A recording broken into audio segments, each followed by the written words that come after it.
इतिहास मिटा देंगे, इतिहास इतिहास मिटा देंगे, इतिहास। अरे बड़वे, देखते हैं तुम्हारी माँ की छाती के दूध में कितनी ताकत है। नीचे से लेकर के ऊपर तक अगर सोझा नहीं कर दिए तो हमारा भी नाम संतोष रेणु यादव नहीं। भड़वे, चुपके से वार करते हो, चुपके से। अगर हिम्मत है और अगर बाय मिस्टेक अगर तुम्हारी सरकार अगर बन जाती है बाय मिस्टेक, तो अपने सरकार को बोल देना कि 15 मिनट के लिए प्रशासन को अलग कर दे और उसके बाद रद्द कर दे। अगर तुम्हारी खानदान का इस तरह वोट नहीं कर दिए तो फिर हम भी एक श्री कृष्ण के वंशज नहीं। इसके माई के लाल में जितना ताकत होगा फरिया लेना। खैर मनाओ कि मेरा हाथ पांव बांध दिया गया है, वरना हमारे शोषित समाज पे जुर्म करने वालों का हश्र क्या होता है और मैं किस कदर उसको नेस्तनाबूद करता हूं, ये दुनिया बखूबी जानती है कि हमने एक शोषित समाज के व्यक्ति को मार दिया, ये कर दिया। रे भड़वे, कान खोल करके सुन लो। जो तुम्हारी मंशा थी ना लोकतंत्र को खत्म करने की, संविधान को खत्म करने की, और भाजपाई गुंडे को मैं बता देना चाहता हूं कि सत्ता सब दिन नहीं रहती। हो सकता है राजनीतिक सत्ता की बात तुम करते होगे, लेकिन खानदानी सत्ता सदा शोषितों के हाथ में रही है। और बाबा साहब भीमराव अम्बेडकर के संविधान में ये बातें बखूबी लिखी हुई है। मान सिंह के औलाद थोड़े हैं जो सत्ता बचाने के लिए अपनी बेटी अपनी बहन को कुर्बान कर देता हो। गला बैठ जाता है जब चंदन यादव के बारे में सुनते हैं, समझते हैं, सोचते हैं।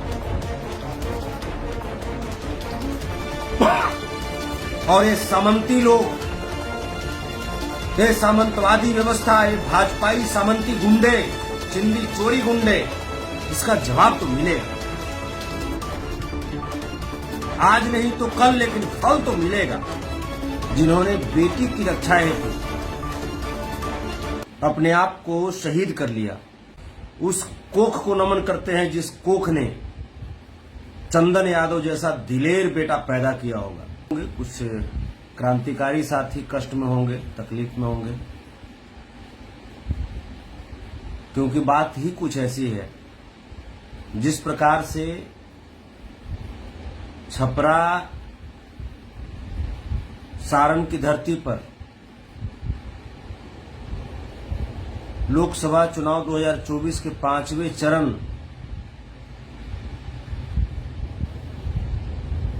के दिन सामंतियों के द्वारा, भाजपाई सामंतियों के द्वारा शोषित समाज के ऊपर गोलीबारी की गई और उस गोलीबारी में शोषित समाज के एक जाबाज सिपाही, हम कह सकते हैं, चंदन यादव जी,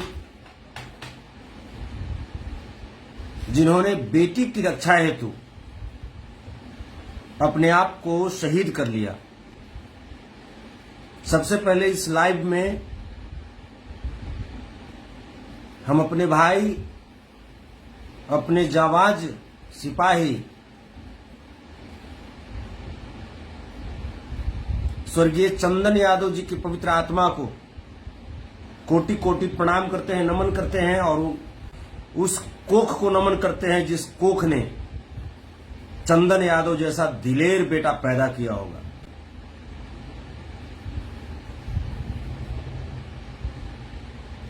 हम राज्य सरकार से चंदन यादव के परिजनों को 1 करोड़ रुपए की सहायता राशि, साथ ही साथ एक सरकारी नौकरी की मांग करते हैं। वहीं इस घटने में 2 अन्य मेरे जाबाज सिपाही सामंतियों की गोली से बाल बाल बच गए। एक का नाम गुड्डू यादव था, वह दूसरे का नाम मनोज राय था। दोनों अभी पटना के पीएमसीएच हॉस्पिटल में जिंदगी की जंग लड़ रहे हैं। मैं कल रात गया भी, उनसे मिला भी और उनकी स्वास्थ्य का जायजा भी लिया।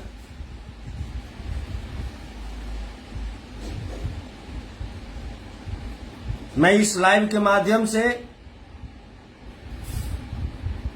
समाज की बेटी, सारण लोकसभा के इंडिया महागठबंधन की प्रत्याशी बहन रोहिणी आचार्य जी को कोटि कोटि धन्यवाद एवं सलाम करता हूं। सैल्यूट है ऐसी बेटी को, ऐसी बहन को। आपने पहले ही एक समर्पित बेटी होने का पहचान दिया था, पैगाम दिया था, लेकिन आप एक कर्मठ उम्मीदवार भी हैं, कर्मठ नेता भी हैं। इसकी भी आपने पहचान उन बूढ़ लुटेरों का सामना करके दिया है। गर्व है मुझे रोहिणी आचार्य जी पे, जिस बेटी ने अपनी जान की परवाह किए बिना लोकतंत्र और लोकतांत्रिक व्यवस्था के दुश्मनों का पुरजोर मुकाबला किया।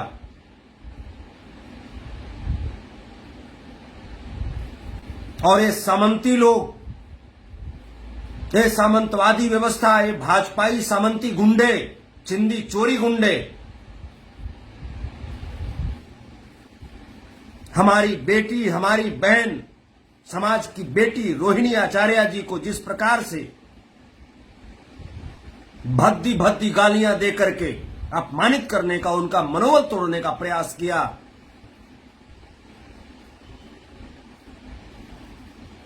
इसकी मैं पुरजोर निंदा करता हूं। और उन सामंतियों को बता देना चाहता हूं कि इसका जवाब तो मिलेगा, इसका जवाब तो मिलेगा। आज नहीं तो कल, लेकिन फल तो मिलेगा।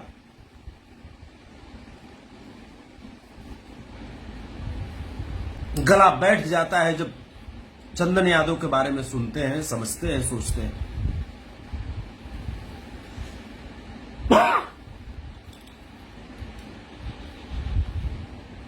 बहुत तकलीफ होती है, लेकिन गर्व भी होता है उस भाई पे, जिस भाई ने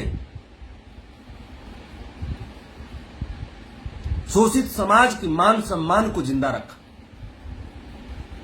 शोषित समाज की पहचान होती है कि जब उनकी इज्जत, उनकी आबरू पे अगर कोई हाथ डालने का प्रयास करे तो अपनी जान दे करके भी उस इज्जत को बचाए, उस मान सम्मान को बचाए। हम लोग मान सिंह के औलाद थोड़े हैं जो सत्ता बचाने के लिए अपनी बेटी, अपनी बहन को कुर्बान कर देता हो।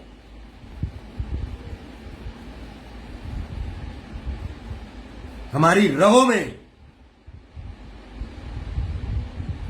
आज भी इतिहास का खून दौड़ता है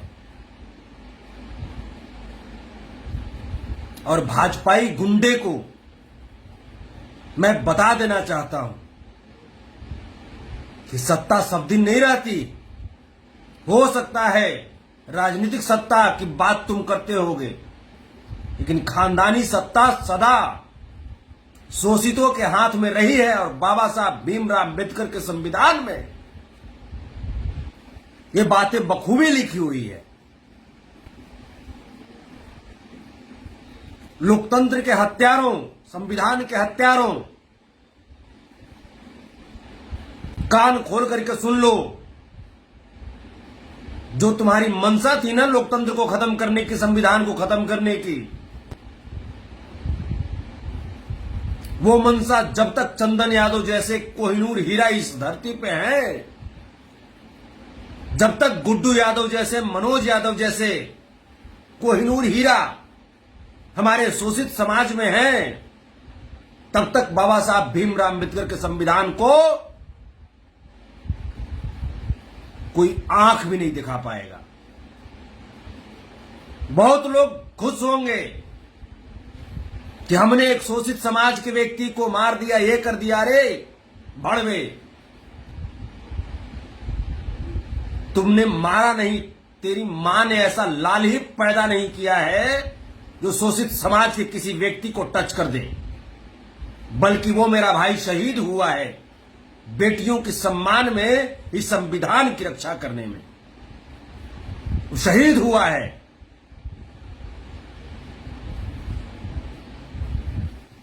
इसलिए अपने आप को ज्यादा हर्षोल्लास में पागल मत बनाओ, क्योंकि अक्सर पागलों को इलाज करने का तरीका हमारे घर से ही निकलते हैं। इसलिए अपने आप को पागल मत बनाओ।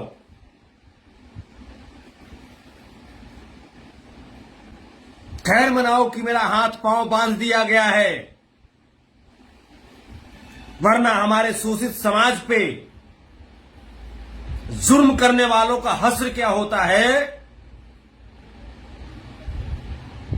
और मैं किस कदर उसको नेस्तनाबूद करता हूं,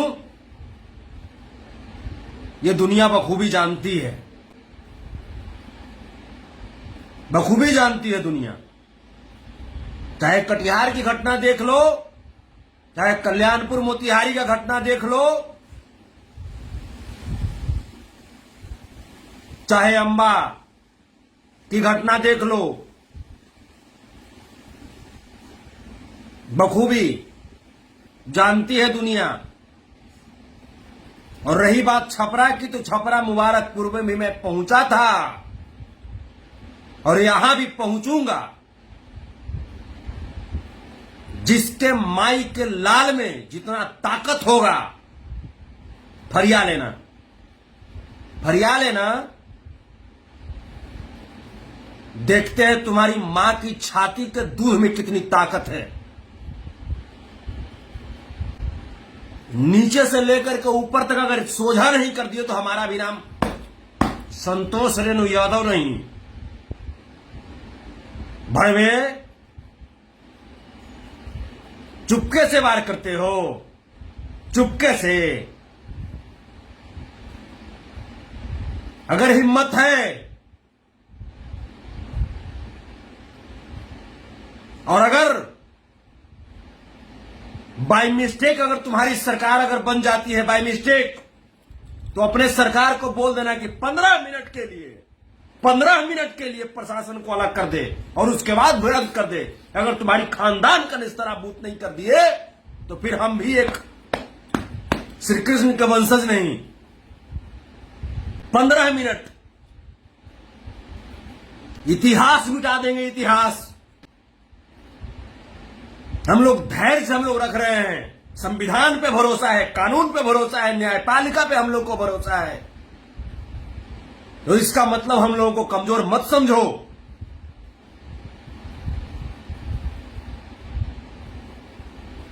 समाजवाद में हम लोग भरोसा रखते हैं।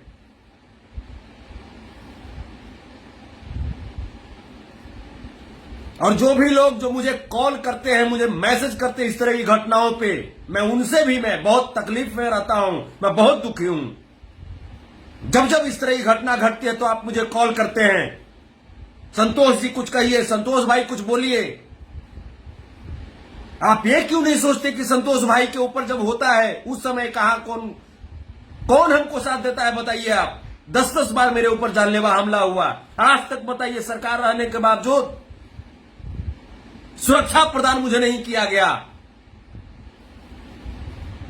7-7 केस मेरे ऊपर है। कौन है इसके लिए? कौन सोचने वाला है? बताइए आप। मेरे भी तो बाल बच्चे हैं, मेरे भी तो परिवार हैं। आज हम लोग क्या कर रहे हैं चंदन यादव के लिए? सिर्फ फेसबुक पे आकर के लिख रहे हैं ईंट का जवाब पत्थर से दिया जाएगा, ईंट का जवाब पत्थर से दिया जाएगा। ये ईंट का जवाब पत्थर से कब दिया जाएगा? कब धरातल पे आप लोग उतरोगे? मैं पूछना चाहता हूं आप सबसे, क्या फेसबुक पे लिखने से लड़ाई होती है क्या? ये फेसबुक की लड़ाई हम लोग कब तक लड़ते रहेंगे? जब जरूरत पड़ेगी रण क्षेत्र में उतरने की तो आप लोग अपने अपने परिवार को देखने लगेंगे, अपने अपने बच्चों को देखने लगेंगे। बहुत तकलीफ होती है।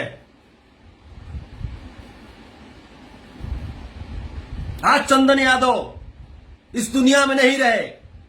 समाज की मान सम्मान के लिए उन्होंने अपने आप को शहीद कर लिया। छपरा में कितने ऐसे लोग हैं जो चंदन यादव के नाम पे 5 कट्ठा जमीन दे करके और एक स्मृति स्थल बनवा सकते हैं? है कोई माई का लाल छपरा में? बताओ।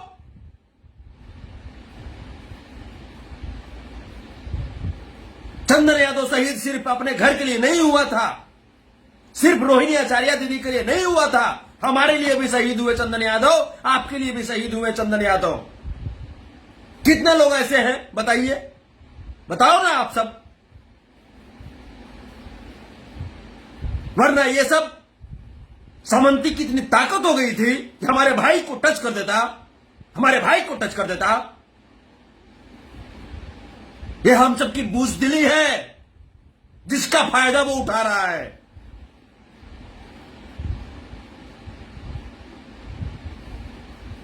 और लोग कहते हो कि ये घटना राजनीतिकरण है, राजनीतिकरण है। नहीं, ये घटना राजनीतिक प्रेरित नहीं है, ये घटना सामाजिक प्रेरित है।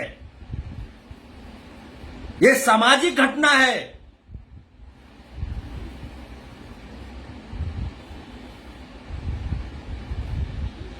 कितने लोग आएंगे? मैं चल रहा हूं वहां पे, लेकिन कितने लोग साथ में खड़े होंगे? नहीं खड़े होंगे आप लोग। सिर्फ फोन पे, सिर्फ फेसबुक पे कहने से होगा, फेसबुक पे कहने से होगा। अरे जिस दिन हम लोग जाग जाएंगे उस दिन इन लोगों का इतिहास बचेगा, इतिहास बच पाएगा इन लोगों का। लेकिन हम लोग राजनीति और सामाजिक चीजों को एक ही जगह मरोड़ देते हैं। राजनीति अपनी जगह पे होती है, सामाजिक अपनी जगह पे होती है। इन चीजों को समझना पड़ेगा, हम लोगों को समझना पड़ेगा हम लोगों को।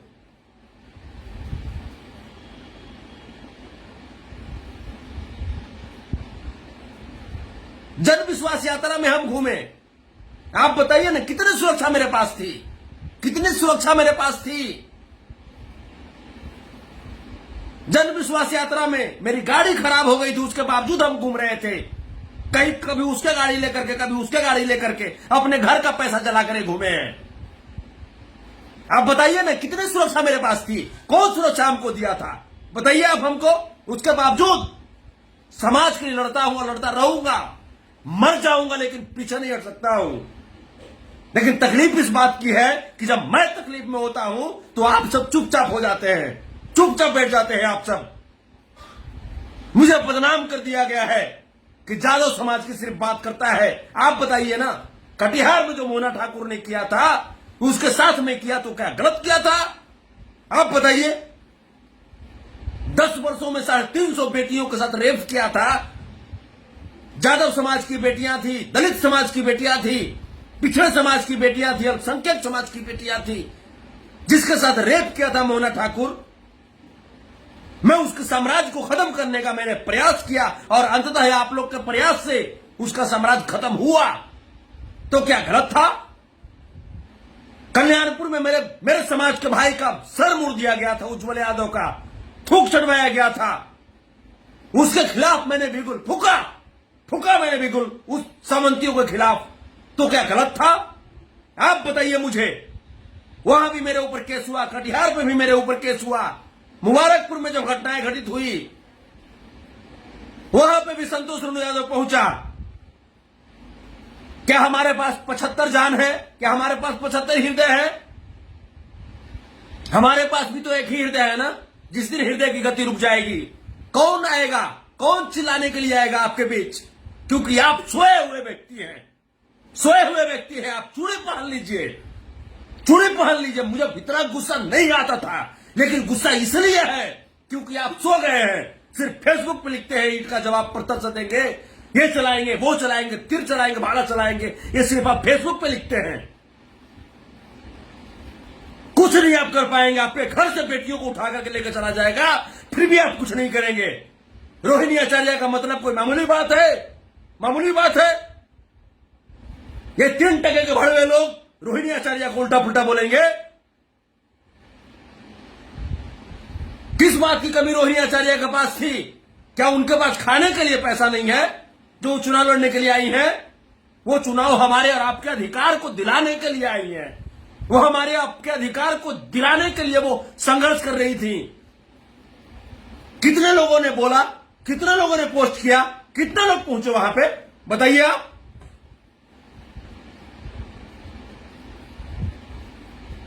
सिर्फ फेसबुक पे लिखेंगे ईंट का जवाब पत्थर से देंगे। चलिए ना संतोष सोनू के साथ, चलिए, नेस्तनाबूद कर देंगे उसको, घर में से निकाल करके उसको, घर में से निकाल करके सजा दिलवाएंगे उसको। लेकिन बनना पड़ेगा आपको भी संतोष रेणु, धरातल पर उतरना पड़ेगा आपको, जमीन नापना पड़ेगा आपको। घर में से सो करके बेड पर और वहां पे फेसबुक पे ईंट का जवाब पत्थर से देंगे, इससे काम नहीं चलेगा।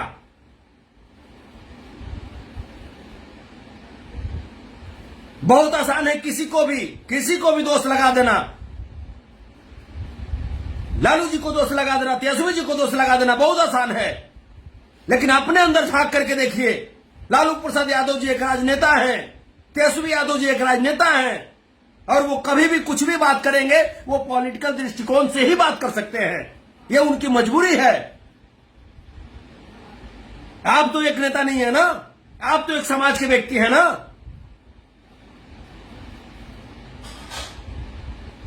तो जो समाज के लिए खड़ा होता है उसके लिए आप कहां तक खड़ा होते हैं? कहां तक खड़ा होते हैं? मैं पूछ रहा हूं आपसे, कहां तक खड़ा होते हैं आप?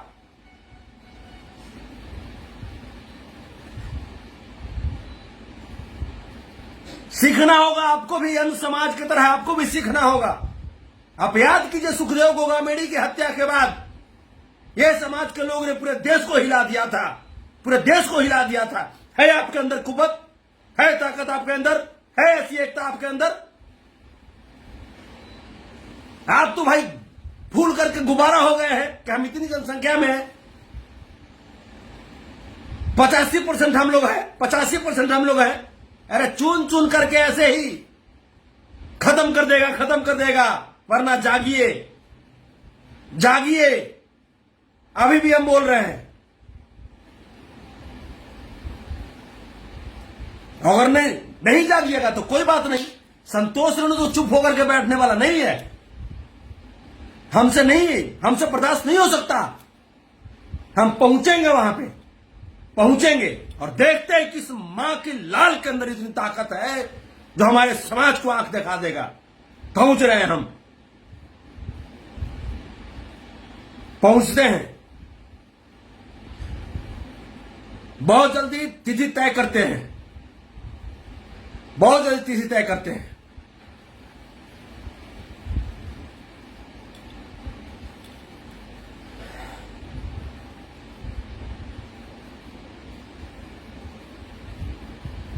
प्रणाम।